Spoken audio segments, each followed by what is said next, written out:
এদিকে স্বাভাবিকভাবে চলছে সব ধরনের যানবাহন। সড়ক মহাসড়কের সবশেষ খবর জানাচ্ছেন সাভার বাইপাইল থেকে সহকর্মী শাহিনুর রহমান।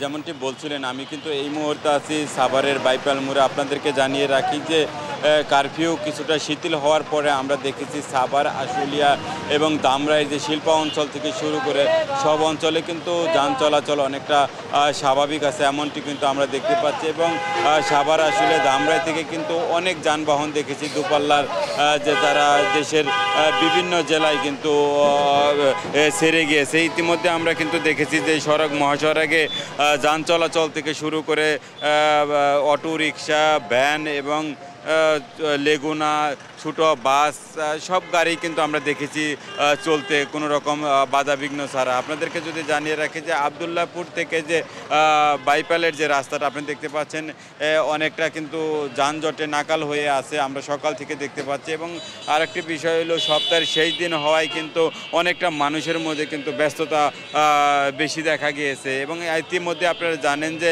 কারফিউকে অনেকটা শিথিল করা হয়েছে। সকাল 7টা থেকে রাত 8টা পর্যন্ত কিন্তু কারফিউ শিথিল করার পরে আমরা দেখি যে জনজীবনে কিন্তু অনেকটা চাঞ্চল্যতা ফিরে এসেছে। আপনাদেরকে যদি আমরা জানিয়ে রাখি যে সাভার এবং আশুলিয়া এবং ধামরাই কিন্তু 1068টি শিল্প কারখানা রয়েছে, যার ফলে আমরা দেখেছি যে প্রতিটি দু একটি কারখানা বাদে বেশিরভাগ কারখানায় কিন্তু শিল্প এবং কর্মচাঞ্চল্যতা ফিরে এসেছে, এমনটি কিন্তু আমরা দেখেছি। এবং সেই সাথে আপনাদেরকে জানিয়ে রাখি যে এখন পর্যন্ত কিন্তু আমরা কোথাও কোনো অপ্রীতিকর কোনো ঘটনার খবর পাইনি।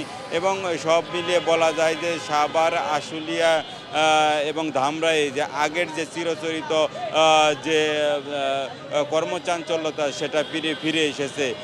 এই ছিল সাভারের বাইপাইল মোড় থেকে।